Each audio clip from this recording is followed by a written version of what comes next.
Buttercup podcast where we talk about early childhood topics. I'm so excited today because I have Dr. Junlei Lee, and I want to tell you just a little bit about him. Oh, and by the way, my name is Marisa Macy, and I'm the host of the Buttercup podcast. Dr. Junlei Lee is the program chair of the Human Development and Education and the Saul Zantz Senior Lecturer in Early Childhood Education at Harvard Graduate School of Education. As a developmental psychologist, Dr. Lee's research and practice focus on supporting the helpers, those who serve children and families on the front lines of education and social services. Studying orphanages, childcare, schools, youth programs, he co-develops the Simple Interactions approach to help affirm what ordinary people do extraordinarily well with children in everyday moments. His work is significantly inspired by the pioneering work of Fred Rogers when he served as the co-director and Rita M. McGinley Chair for Early Learning and Children's Media at the Fred Rogers Center. Thank you, Dr. Lee. So nice to see you, Marissa. So great to see you too. So how did you get started in this career?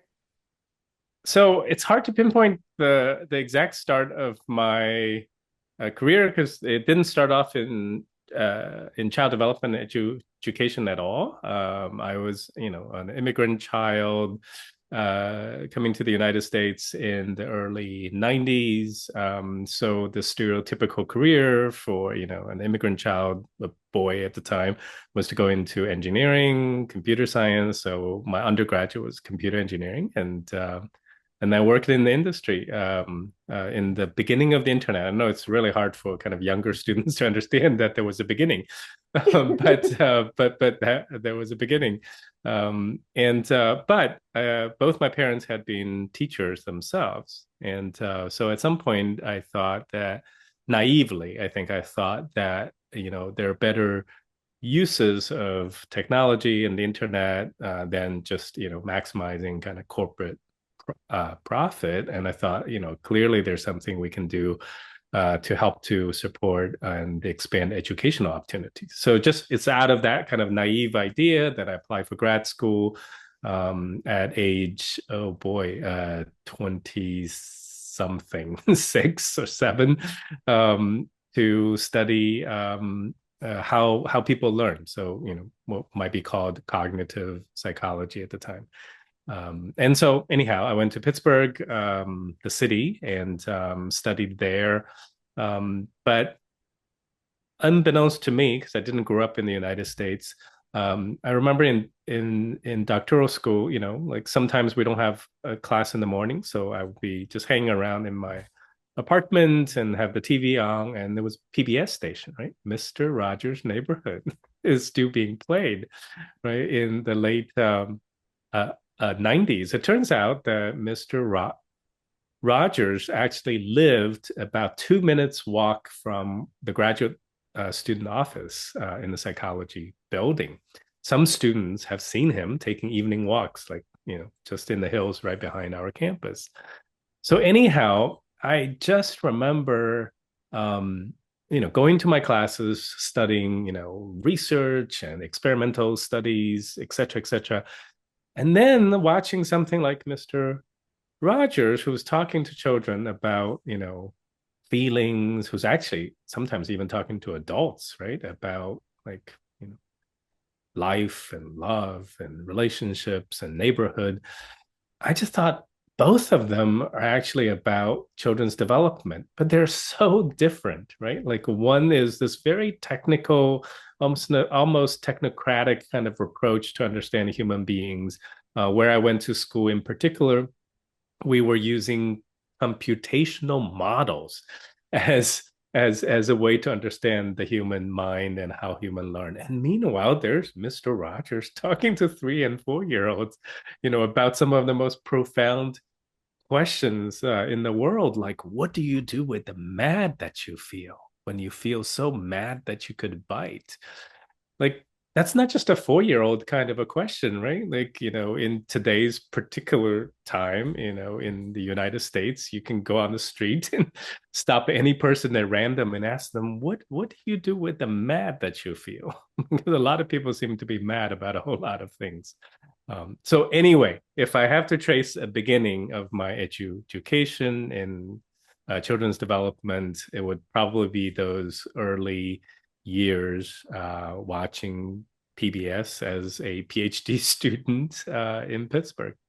Wow. So you went to university in Pittsburgh, University of Pittsburgh? I so when I went to graduate school, I was at Carnegie Mellon University, which is known as kind of this engineering tech school, and so it's not surprising that the way we study psychology had to do with computers. But eventually, I taught and researched at University of Pittsburgh for 7 years in the department that Fred Rogers studied child development way back in the 1960s. So I was colleagues with people who went to grad school with Mr. Rogers at University of Pittsburgh. Wow. And so did you ever get to meet him? And then how did you the rest of the story, how you ended up at Fred Rogers Institute and all the other neat things that you did. Well, I think what ended up happening is, I finished my doctorate. I started to work in schools and classrooms in communities. And then I went to University of Pittsburgh, continued to do research, and some of the researchers went to other parts of the world.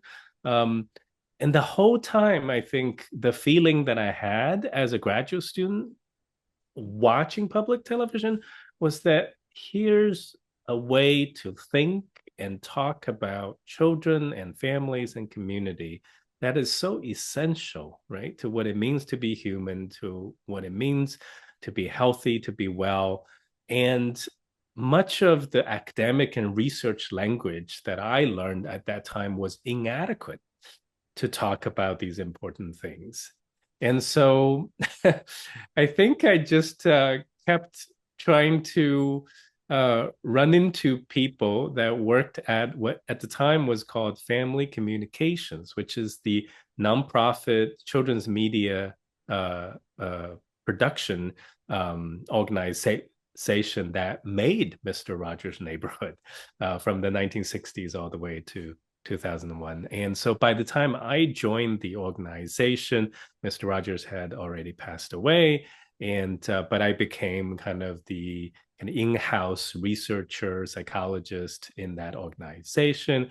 And eventually from there, I went to become the faculty and the co-director of the Fred Rogers Center, what is now called, if anyone were to Google it, it's Fred Rogers Institute.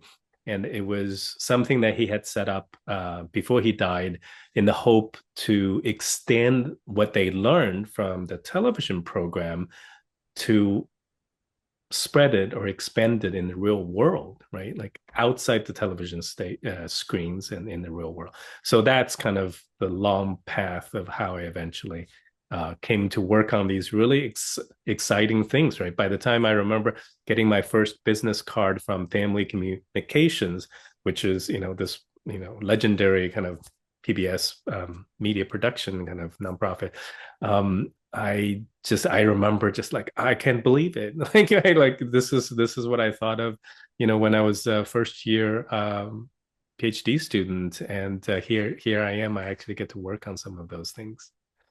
Very cool. Well, the first time I saw you speak at a conference, you were talking about active ingredients. Do you want to share with listeners what that is? Sure, sure. So, so I teach graduate students too in my school, and I do this very silly thing, which I think I'm going to finally retire that this year. So at the end of our fall semester, without telling the students, in the last class, I would come in dressed as a tube of toothpaste and in front of the class. And it's so dorky and cringy, but students seem to have a good time.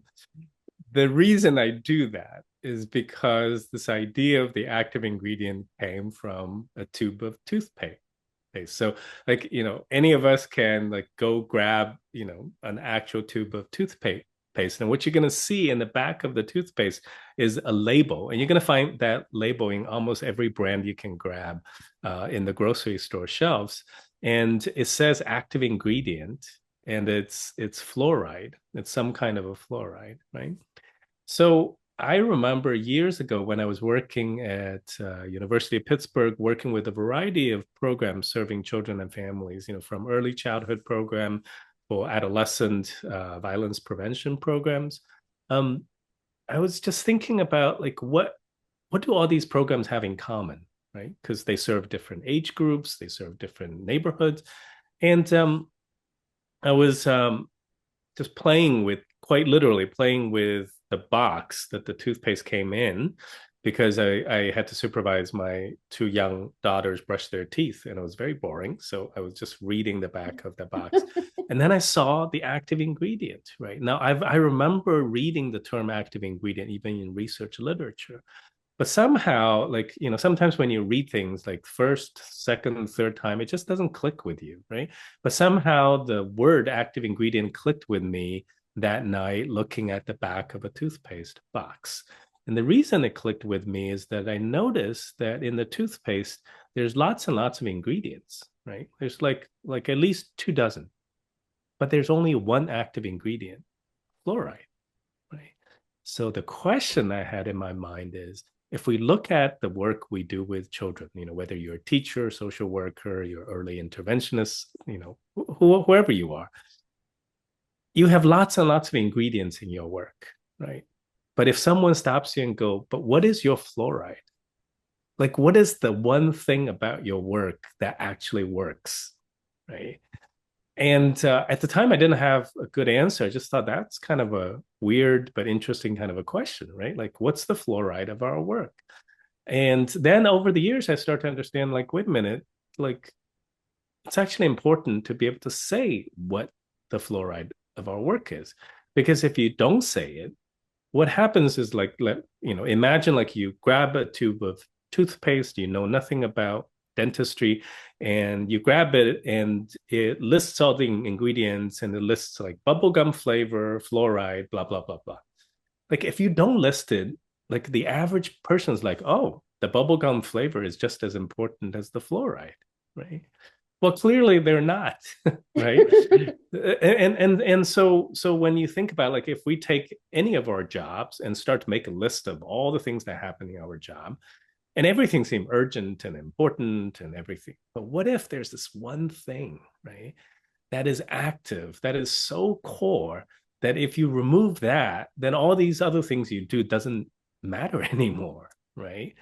But on the other hand, like if you do this one thing, right, and you can like adjust, adapt everything else, so long as as this one thing is still there, it's doing its work, it'll still work. So anyway, that's how it came about. Like, what is your active ingredient?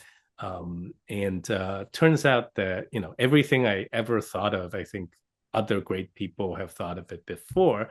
Mr. Rogers have thought of this before. He doesn't use the word active ingredient. He used this beautiful phrase called deep and simple. Right? So he would go out and speak with early childhood educators or doctors and whomever, and he would say something like, what is deep and simple about your work? In his way, right? like he asked that question, and everyone would just have to take a deep breath, right, and think about what is deep and simple. I think the active ingredient in toothpaste was my understanding of that question. That is awesome. And you inspire me. I want to do something similar on the last day of class. I don't think you should retire that. That is just too cool that you do that. Students will remember that for their whole life that Dr. Lee came into class on the last day dressed as In a toothpaste. toothpaste costume, yes. Oh my goodness, and it gets so hot inside that costume. Oh, So well, but why it's do you want to retire it? I, I just think it, it's I'm a dad. I have two college age daughters now, and so when they were young, right, as parents, a lot of things you do are funny, but as they get older, like dad is the ultimate hashtag cringy, right? So they'll think of that. They're like, oh my goodness, that's doing that again. So I'm afraid, like, at some point the students like it'll start to shift from like memorable to like memorable cringy. So but I understand your point. I think until I give up on the metaphor of toothpaste and active ingredients, I think that still serves as kind of a funny reminder to the students. And it's not just about like what I think the active ingredient is. I think for my students, I think a lot about, I imagine you do too, right? Like you're with them, you watch their development, and then they graduate, right? And then they go off into different parts of the world and they develop their careers, they serve their people. And so I always wondered, like what happens to them, and would they enjoy their work? Would they at some point be overwhelmed with the challenges of their work, or would they be bogged down by the bureaucracies around their work, right? So I think about my students in that way all the time. And I think that it's not just the last class of the semester. It's just like even if I run into them 5 years after they graduate, I think I would like to ask them, like, what is your active ingredient? Because I think each of us can be reminded, right, of the active ingredient or the spirit or the heart of why we do this work. Like, I've talked to so many students in education, and I ask them like, why did you choose that work? And there are students who say like, I like to play school, like when I was a little kid, with all my dolls. And the other students said like, I grew up in a preschool because my mom ran the preschool, and there are others who's like, I loved my third grade teacher, like that was the teacher that really, whatever the story is, right? But like in those stories were these active ingredients, right, that called us to this work. And sometimes there's something about where we work and the systems in which we work that kind of almost push us to forget that, right? And then we get trapped by the whole long list of to-dos, whether we want to do it or not. And so at least in my work, I find that whether I'm speaking with a 20-year-old or whether I'm speaking to someone who's near retirement, that the question kind of what is your active ingredient, or what has been your active ingredient, isn't a really important question, right? It doesn't have to be the same answer from everyone, but I kind of feel like each one of us has one if we really thought about it. Yes, absolutely. And I love it because there's no like right or wrong answer, and it's different for each person. And for each person, the active ingredient might be one thing today, but 6 months from now or 2 years from now, it could even be different.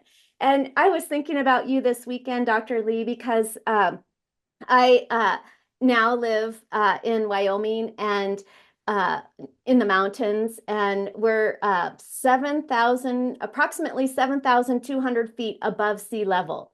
So, what I've learned from living here recently is uh, the ingredients you put in food and when you go to bake things, they're different up here in the mountains. I just got this new cookbook called High Altitude Baking, and it's a completely different art when you bake food and cakes and different things that rise and that have active ingredients here up in the mountains. And so I just think your process for tinkering with the toothpaste box and watching your children brush their teeth. And I just think that that's kind of neat how researchers and people who are observing their surroundings learn from all of the things in our environment. That's Well, right. That's right. yeah.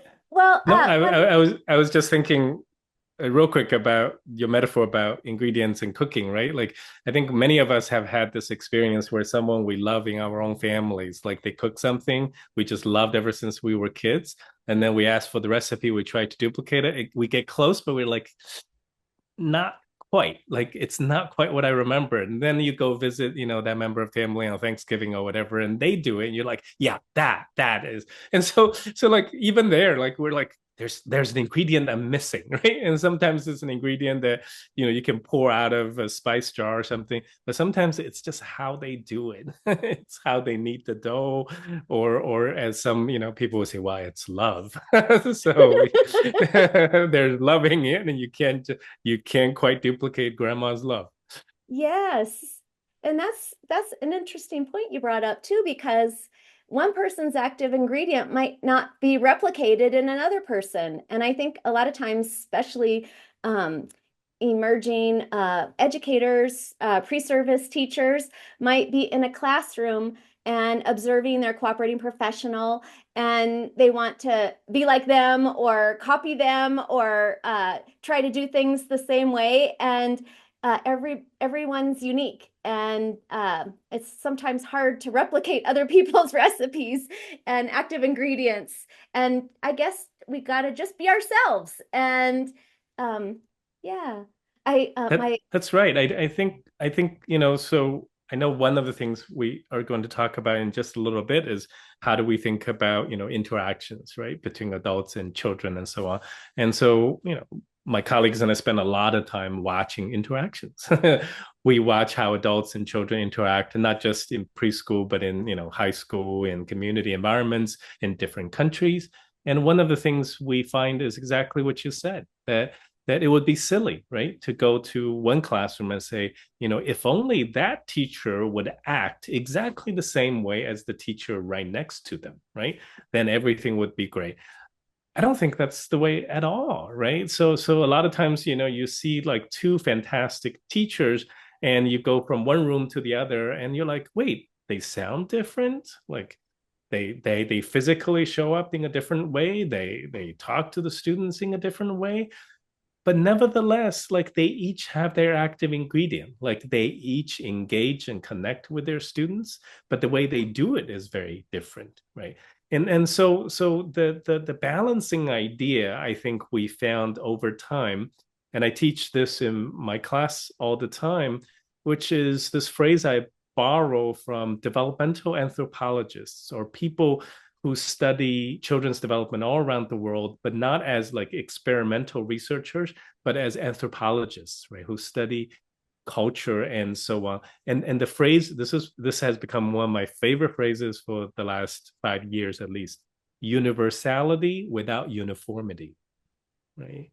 This idea that all of us as human beings, there's something deeply human about ourselves that is universal, right? So it's not that we're so different that like I can't even connect with you as a human being. It's like we are different, but we are fundamentally human beings. So there's something deeply universal about us, about the way we build relationship with each other. But the second half of the phrase is just as beautiful: without uniformity, which means that we get to do these very universal things without having to look like each other, without having to be uniform, right, in the way we do it. So, let's say one teacher sees a kid and say, give me a hug, give me a high five.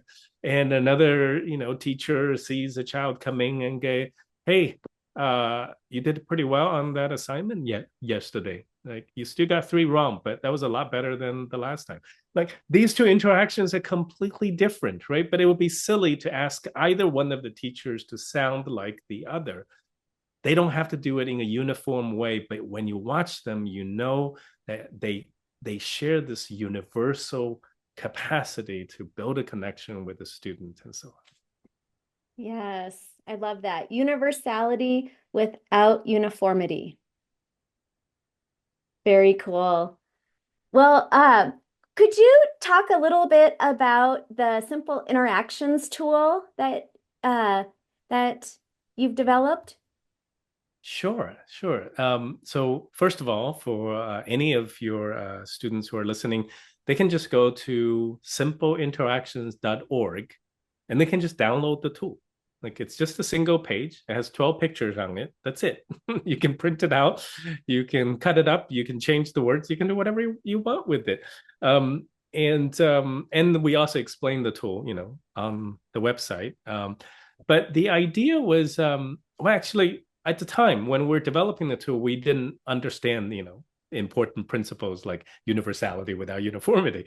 We were just trying to develop a tool that helped to capture what people do with children, right? Day in and day out, whoever they are and whoever the children are. But we were trying to capture it in such a way that doesn't prescribe or mandate to people what they ought to do when they're with a child, right? We're just trying to capture kind of how they were interacting with the children. And we also wanted to do it in a way that can transcend boundaries of language, for example, or even culture, right? So we decided to use pictures, so that people can interpret the pictures within their own context without being kind of trapped in, what does this word mean? And so anyhow, so eventually we come up with this 12 pictures, one single image. And we used it initially as just an observation tool to look at people's interactions. And we divided interactions into 4 dimensions. And and the best way to understand the word dimension in this context is it's not 4 things to check off, right? It's not like A, B, C, D. It's more like, imagine like you're looking at something, let's say a sculpture, and you want to be able to walk around the sculpture, right? Because what you see on the left side and the right side and the back side is going to give you a different experience than what you see in the front, right? And so that's what we mean by dimensions in the simple interactions tool. So there's 4 dimensions. There's connection, reciprocity, inclusion, or sometimes we call belonging, and then opportunity to grow. So like 4 different aspects of every interaction, right? And then within each of these dimensions, we just give like 3 very simple pictures for people to think about or look at a particular interaction and map it onto these pictures. Not necessarily like, oh, that interaction is this picture. It's more like that interaction seemed to move from this picture to this picture and moved it back, right? So like interaction is alive and dynamic. So anyway, that's just in a nutshell what the simple interaction tool is. It's if you want to think about it, one of the uh, I think one of the hardest things for most of us as human beings to understand is actually the interactions we have with people, because we tend to be inside the interaction and then you can't see it. And so you can think about the simple interaction tool as like me putting on my glasses, right? So I'm a little nearsighted. So sometimes, the things I look at seem a little fuzzy. I put on my glasses, voila, it's clear. And so we think of the simple interaction tool kind of like that. Like we're trying to understand the interaction, but it's a little fuzzy. Use the simple interaction tool, and all of a sudden you can see it clearer, right? So is the simple interactions tool used by teachers and their interactions with children or parents, or uh, it's up to the user to decide how to use the assessment? I think it has been used by teachers, have been used by parents, but it has been used by people who support and coach and teach the teachers, right? Or people who support the parents. But in the end, I think it's what you described, which is it's up to the person who uses it. I think I would say, in the broadest sense, simple interactions is a tool that could be useful to anyone who's interested in understanding and strengthening the interactions they have with other people. That is awesome. Well, Dr. Lee, what's been the highlight of your career so far? I think the most important experience that I had in my work did not come from graduate school training or even big projects we did. I think the most instrumental learning experience I had was for a period of almost 10 years, no more now. We have been observers and partners and friends to a small village in my birth country, China, uh, who for 22 years became a foster care village for children with disabilities, for orphans with disabilities. Just to be there year after year and to watch how that village becomes this strong, inclusive community for these children without birth families and who have moderate to severe disabilities. And these children are sometimes from birth all the way to 18. Um, it was the most just monumental experience of my entire personal and professional career. And that because it went on for over 10 years, the village itself went on for 22 years. Um, I think it changed how I thought about children. It changed how I thought about education, what I thought about families and community. It changed what I thought about interactions and relationships. It changed what I thought about what is quality in early childhood. It changed, what I thought about was the power of relationships, and how environments and policies and systems impact relationships. It, in short, educated me about everything that I think is important about my professional work. And I was learning primarily from foster parents and teachers who are farmers, right? Not professors, not great theorists, but who are farmers who became foster parents, farmers who became educators. And yeah, that would be it. That's awesome. Before the pandemic, we had a conference in Florida, in Fort Lauderdale. The 0 to 3 conference was at the Yes. Diplomat near Miami. And you were our keynote speaker, and you showed videos or pictures during your keynote, I think from uh, the places where you're Yes. describing. Yes. Yeah. Yeah, that was so Absolutely. cool. Yeah. I mean, I know, let's see. So we could we can do that now, or I can do that later. I can actually show you kind of that video so that your listeners would actually be able to see and picture what is it that we are talking about. If you give me the permission to share, I can actually try to do it right now. Okay.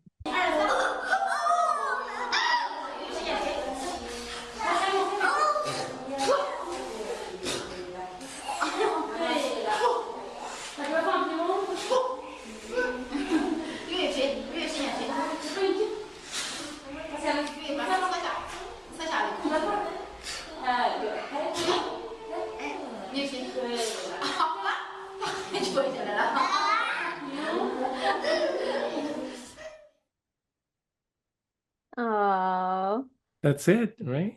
that is beautiful. So Yeah, that was in that one was of the completely orphanages? unscripted. Yeah, well, it's a foster care kind of arrangement, right? So the children are actually not in orphanages. They left the orphanages and they're living with foster families, all of whom are in the village. So that the children just grow up in a village. There's the saying, "It takes a village," and so on. And so every time I go there, I was like, "This is what that meant. Like this is literally a village that's taking care of children in ways that I just haven't seen anywhere else in the world." That is so cool. Thank you for sharing that, Dr. Lee. No problem. Are there any innovations or practices that excite you today? I think, you know, my I have a really good friend who is a kindergarten teacher for 20 some years. And she taught, she created and taught me this phrase about innovation. And this is how she used to explain it to her kindergarten students about what innovation is. And I thought it was the most remarkable way to think about innovation.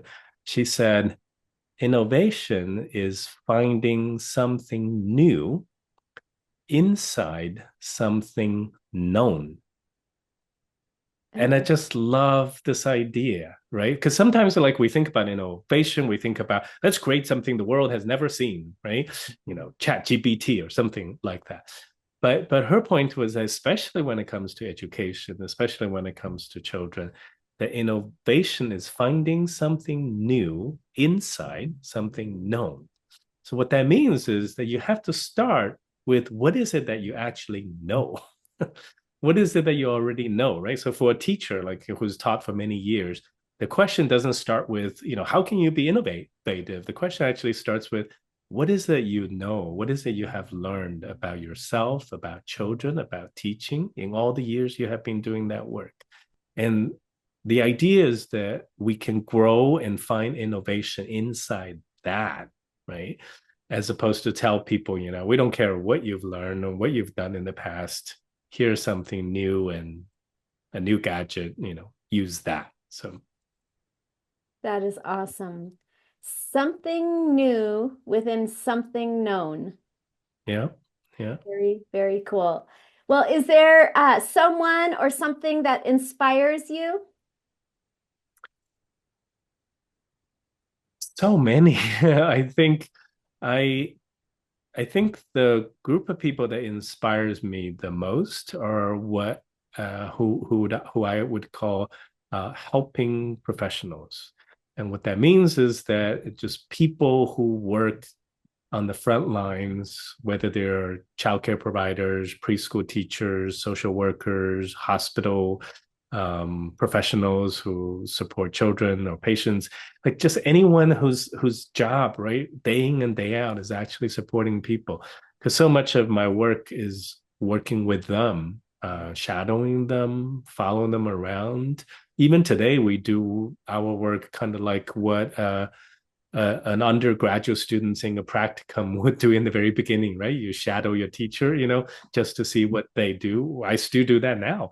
I carry a camera and I follow teachers or social workers around, and their work, fundamentally inspires me because I see beauty, I see power, I see innovation in the kind of things they do day in and day out. That on the surface seem incredibly simple, but really they're kind of profound. And I think the simple interactions work or the tool or has helped me to see that. Whereas prior to that, I may have come in with some research tools, assessments. But now some often I just go and I just watch and listen and just be physically present so that you can feel, what's happening around the people around you. I think that would be the most kind of inspiring part for me nowadays. Do you have a strategy that you use when you go in and observe?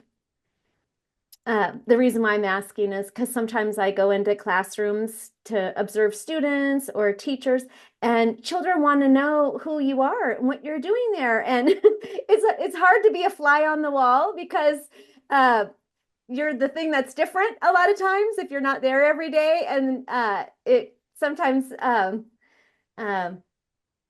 is something to consider when you go in and observe classrooms. So I was just trying to pick your brain and see what it is that you do to. So there are two kinds of things, right? One is the practical, which is like how to be a fly on the wall, right? Anywhere you're observing. And the other is, assuming that you can be a fly on the wall, what is it that you're looking at, right?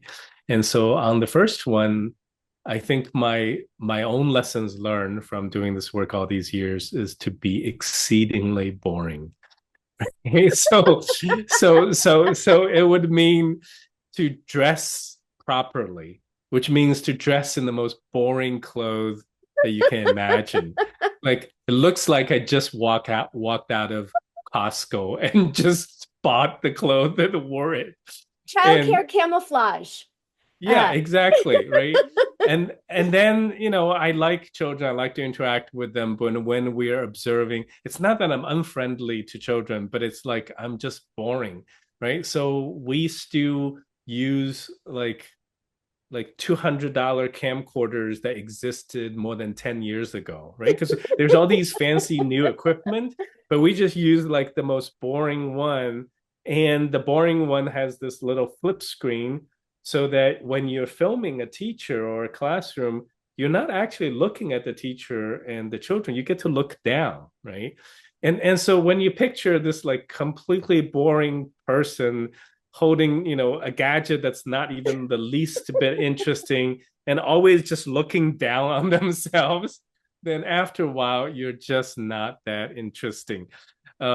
So that's the practical part. But the other part that I learned, I think, I'm sure you've spent a lot of time observing your students too, is that is to make no assumptions about what moments are important before these moments happen, right? So if your teacher, like a lot of times, when we go observe, a teacher gets all nervous. Like they would come and ask, is there anything you're looking for, right? And the teachers are nervous about their lesson plan. Well, it turns out, right, sometimes the most important moment happened before this class even started. It was like, how the teacher was checking in with the students. Or sometimes, the teacher's interaction as the teacher moves around the classroom and starts checking with individual student, and that little tiny interaction maybe even more significant than a lesson plan, right? And so like I'll give you the perfect example. When we go to childcare, when we work with orphanage care, the moment we made sure to always have a chance to see, so long as we're permitted, is diaper change, right? I always feel like you can learn so much about this place from 5 minutes of diaper change than to go through their binders and files and statistics and so on, right? And so that's what I meant about being a fly on the wall, and then be open and receptive and curious about the simplest, most ordinary, most mundane moments that happen in the setting that you're in. yes, yes, that's awesome. Thank you, Dr. Lee. Well, how can listeners follow you? Well, the maybe the easiest way to do that is just go to simpleinteractions.org, right? So there's lots of um, uh, videos, talks. Like, if you want to learn a little bit, there are the talks from the past, and then once every 2 weeks or a month, we send out a newsletter, sometimes with a story about what people are doing with simple interactions. And all of that is what I call public domain. So there's no like you nobody ever have to pay for anything when it comes to simple interactions resources, right? It's just our goal is that we learn how to do the simple interactions work from helpers, right? From people who are in the helping profession. So then the goal is if all the resources we have developed for simple interactions ought to be free and accessible to these helping professionals, no matter where they are. So that's why we established, simple interactions, just to keep these resources free and accessible, and people can follow. And then, like you said earlier, anyone who likes to play with it and use it can do it in their own way. That's awesome. Is it available in other languages other than English? So the website right now is in English, just because we don't have enough resources. But the Simple Interactions tool, when you're going, you'll find it right now. It's maybe in 7 different languages, and we're getting ready to release 4 more. So I might end up being about 11 to 12 different languages. And if there's a student or a listener out there who's playing with it, who wants to take a shot at translating into their own home language, they're more than welcome to. In fact, all the language versions so far has been translated by volunteers and people who have been using it. That is so cool. Thank you so much for all the work that you do to support the helpers and ch children and families, Dr. Lee. Thank you. Thank you, Marissa. It's a pleasure to talk with you, and the best wishes to you, and as well as all the students that get to learn with you. Thank you, Dr. Lee.